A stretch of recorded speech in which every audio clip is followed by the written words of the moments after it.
No más lágrimas en la etiqueta. Pero sí te hace llorar. Lo sé. Marca de confianza utilizada en hogares de todo Estados Unidos durante décadas. ¿Cómo los productos causan cáncer de ovario? Talco de bebé de Johnson & Johnson.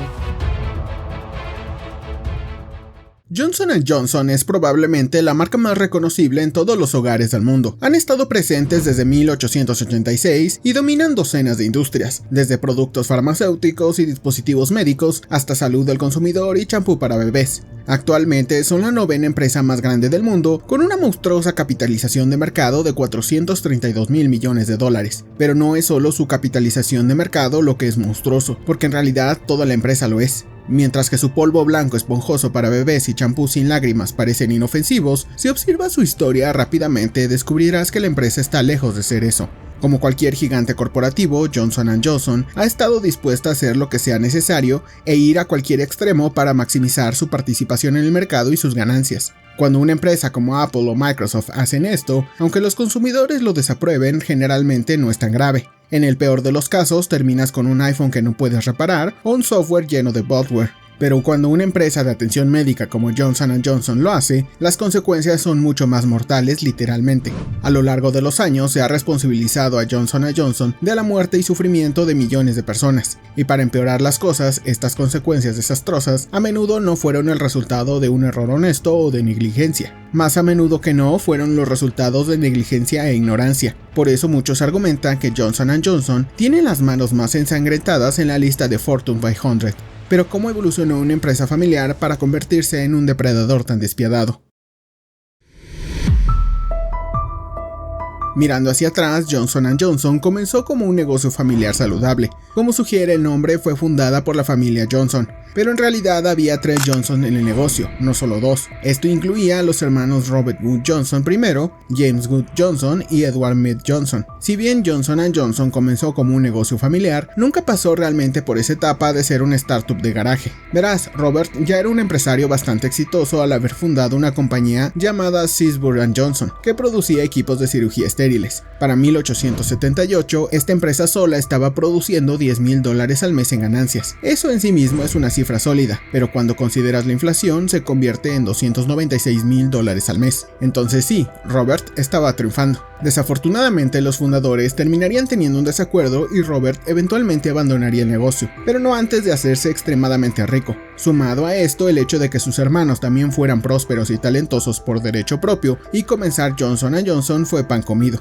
El trío tenía capital, conocimiento, experiencia y conexiones desde el primer día, así que comenzaron a toda velocidad. Contrataron a 14 empleados y lanzaron una línea de suministros quirúrgicos listos para usarse, y así marcó el comienzo de Johnson & Johnson en 1886. En los siguientes años, los hermanos hicieron crecer agresivamente su línea de productos y marcaron historia en la industria quirúrgica. Produjeron los primeros productos quirúrgicos estériles del mundo, incluidas suturas, algodón y gasa. En 1894 lanzaron su famoso talco para bebés. En este punto, Johnson & Johnson solo había estado en el negocio durante escasos 8 años, pero ya empleaban a 400 personas y operaban 14 edificios. Por no mencionar que ya estaban convirtiéndose en un nombre conocido. Pero solo porque fueran exitosos no significaba que fueran malvados o poco éticos. De hecho, hay muy poca evidencia que sugiera que alguno de los hermanos tenía malas intenciones o motivaciones inmorales. De hecho, hay un montón de evidencia que sugiere lo contrario. Durante la guerra hispanoamericana, por ejemplo, Johnson & Johnson donó 300,000 vendajes quirúrgicos y creó camillas de trauma para los soldados. También hicieron donaciones sustanciales a los esfuerzos de ayuda del huracán de Galveston en 1900 y el terremoto de San Francisco en 1906. Y esto no solo fue por publicidad,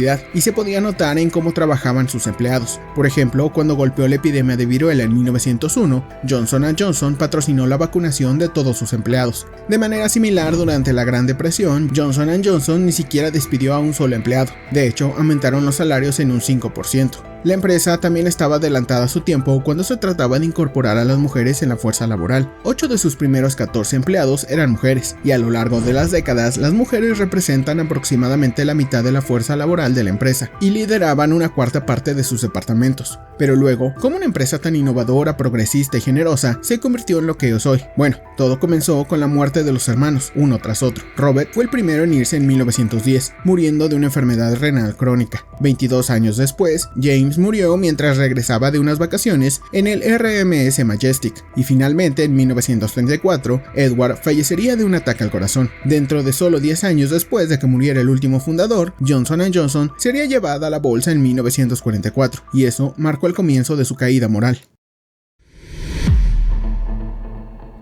Johnson & Johnson no se convirtió inmoral de la noche a la mañana. Después de todo, la empresa fue dirigida por los hijos de los hermanos, quienes compartían mucho de los mismos valores y principios de los mismos hermanos. De hecho, cuando la compañía se hizo pública, el hijo de Robert Wood Johnson II, escribió un libro de pautas éticas llamada Nuestro Credo. Este documento delineaba cómo se habían tomado decisiones en la empresa durante los últimos 60 años y cómo deberían seguir tomándose en el futuro. Esencialmente, el credo aconseja a los líderes de la empresa que pongan las necesidades y el bienestar de las personas a las que sirven por encima de las ganancias, y parece que esto es lo que han estado haciendo desde el principio. Un ejemplo perfecto de esto fue el caso de muertes de Tylenol en Chicago. En 1982, 7 personas en el área metropolitana de Chicago morirían poco después de tomar Tylenol Extra Strength. Resulta que alguien había sacado el Tylenol de los estantes de la tienda, los había contaminado con cianuro y luego los había vuelto a poner. Después de enterarse de esto, Johnson & Johnson ni siquiera dudó en retirar todos los 31 millones de botellas de Tylenol en los estantes de las tiendas y reemplazarlos por nuevos Tylenol que venían en envases a prueba de manipulaciones. Esta acción inmediatamente fue elogiada en todo el mundo como el estándar de oro para la gestión de crisis corporativas. Pero con el tiempo, parece que Johnson & Johnson se ha alejado cada vez más de este estándar de oro, comenzando con pequeñas infracciones aquí y allá. Un ejemplo perfecto de esto es la comercialización ilegal de Risperdal. Si no estás familiarizado con Risperdal, es un antipsicótico que se usa para tratar la esquizofrenia, el trastorno bipolar y la irritabilidad causada por el autismo. Risperdal ha sido fundamental para muchas personas a lo largo de los años, pero como cualquier medicamento tiene efectos secundarios y no es aplicable para todos. Un grupo de personas que no deberían tomar este medicamento son los adultos mayores con psicosis relacionada con la demencia, y esto estaba clarísimo desde que el medicamento fue aprobado por la FDA, esto en 1994. A pesar de la FDA, Johnson & Johnson pagó a Omnicare, que es el mayor proveedor farmacéutico para hogares de ancianos, para promocionar Risperdal, y no fue hasta que un informante adelantó a Johnson & Johnson en 2010 que fueron atrapados, y la penalización por este comportamiento despreciable fue de apenas de 2.2 mil millones de dólares. Para ponerlo en perspectiva, Johnson & Johnson obtiene ganancias de 20 mil millones de dólares al año, lo que significa que esta penalización les costó un poco más de un mes de sus ganancias actuales. Esto es solo la punta del iceberg. Johnson & Johnson también ha sido relacionada con sobornos en el extranjero. Aparentemente, sus representantes de ventas pagaron a médicos en Grecia, Polonia y Rumania para vender medicamentos y dispositivos médicos.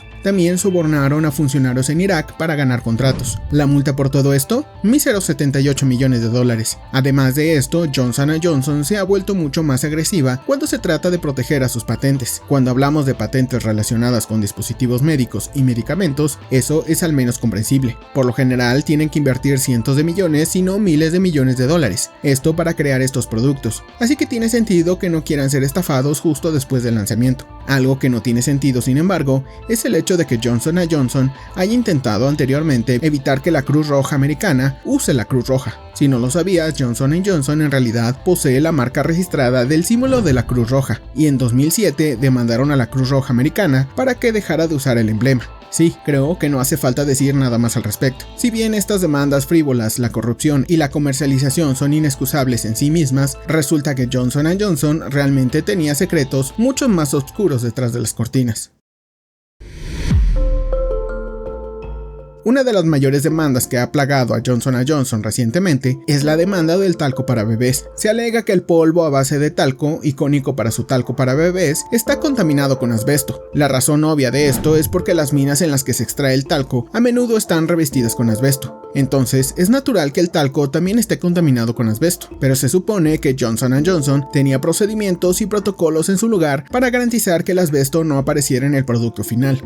Johnson & Johnson, por supuesto, insiste que tiene tales procedimientos en su lugar y niegan todas las acusaciones, pero esto no impidió que 40,000 pacientes con cáncer se unieran y presentaran demandas contra Johnson & Johnson. y las pruebas que han salido a la luz desde entonces son perturbadoras, por decirlo menos. Supuestamente Johnson & Johnson encontró asbesto en su talco varias veces tan temprano como en 1972, pero ni siquiera notificaron a la FDA. En lugar de realizar cambios, sin embargo, Johnson & Johnson optó por utilizar lagunas legales para evitar la responsabilidad, lo que salió a la luz justo a principios de este año a través de Reuters. Aparentemente, Johnson & Johnson creó un plan altamente confidencial llamado Proyecto Plato. El plan implicaba crear una subsidiaria y luego trasladar todas las demandas a esta nueva subsidiaria. A partir de ahí, la subsidiaria declararía la quiebra, lo que llevaría los casos a la Corte de Quiebras y reduciría sustancialmente los pagos. Hasta el día de hoy, la demanda sigue pendiente de resarcir el daño, con Johnson & Johnson tratando de hacer que su subsidiaria se declare en quiebra para pagar más de 6.48 mil millones de dólares que le fueron exigidos para pagar a los más de 54 mil afectados. Se espera que en un periodo de 3 meses los afectados acepten o nieguen la propuesta de Johnson & Johnson, con aún miles de demandas pendientes. Incluso hay acusaciones de que Johnson & Johnson intentó que un juez federal bloqueara a Reuters de publicar sus hallazgos. No sé ustedes, pero esto es algo muy sospechoso, por decirlo menos, y esa no es la única polémica en la que Johnson & Johnson se ha visto involucrada. Johnson & Johnson también ha estado envuelto en demandas relacionadas con los opioides durante los últimos años. Si no estás familiarizado con los opioides, es una sustancia que actúa en los receptores opioides para producir efectos similares a la morfina. Por lo general, se usa en un medicamento para el alivio del dolor y la anestesia, y puede ser fundamental cuando se usa correctamente, pero si termina en manos equivocadas, puede llevar rápidamente a adicciones a las drogas y muertes por sobredosis. Uno pensaría que las compañías farmacéuticas serían extremadamente cuidadosas cuando se trata de distribuir opioides, pero en realidad estaban haciendo lo contrario. Entre 2006 y 2015, las compañías de opioides gastaron 880 millones de dólares en esfuerzos de cabildeo para mantener los opioides fácilmente accesibles. Afortunadamente, todo esto finalmente salió a la luz y las compañías farmacéuticas, incluida Johnson & Johnson, acordaron un acuerdo de 26 mil millones de dólares a principios de 2022. Pero esto realmente no significa nada porque el daño ya estaba hecho. Desde 1999, 760,000 personas han muerto por sobredosis de drogas y 2/3 de estas muertes en 2018 involucraron opioides. Personalmente, no creo que Johnson & Johnson pueda limpiar sus manos después de esto. Hoy en día se ha vuelto extremadamente popular criticar a las mayores compañías tecnológicas del mundo, ya sea Apple, Google o Facebook, pero en lo que realmente necesitamos enfocarnos es en estas empresas en segundo plano de las que nadie habla ni cuestiona. Tales empresas no solo están recopilando nuestros datos o vendiéndonos productos sobrevalorados, están arruinando literalmente vidas, y eso ni siquiera es mi opinión, es un hecho. No todos los juicios que discutimos en este video están completos, pero muchos de ellos lo están, y puedes buscar en línea y leer sobre cuán ignorantes y complacientes han sido todas esas empresas farmacéuticas y cuán pocas consecuencias enfrentan por sus acciones. Después de escuchar esto, sé que muchos de ustedes querrán que estas empresas sean cerradas, yo incluido, pero realísticamente esto simplemente no es posible. Si bien muchas de estas empresas participan en comportamientos terribles, también son fundamentales para la industria médica, por lo que no es posible deshacerse de todas ellas al mismo tiempo. Lo que puede ser posible, sin embargo, es hacerlas más responsables difundiendo la palabra, y eso podría hacer que lo piensen 2 veces antes de participar en tales comportamientos en el futuro. Pero eso es solo lo que pienso yo. ¿Te diste cuenta de lo monstruosas que son realmente estas compañías farmacéuticas? Coméntalo abajo. Además, dale me gusta si esperas que estas empresas sientan las consecuencias por alguna sola vez. Y por supuesto, considera suscribirte para ver más preguntas respondidas lógicamente en Lógicamente Aclarado. Soy Moisés y nos vemos en el siguiente video.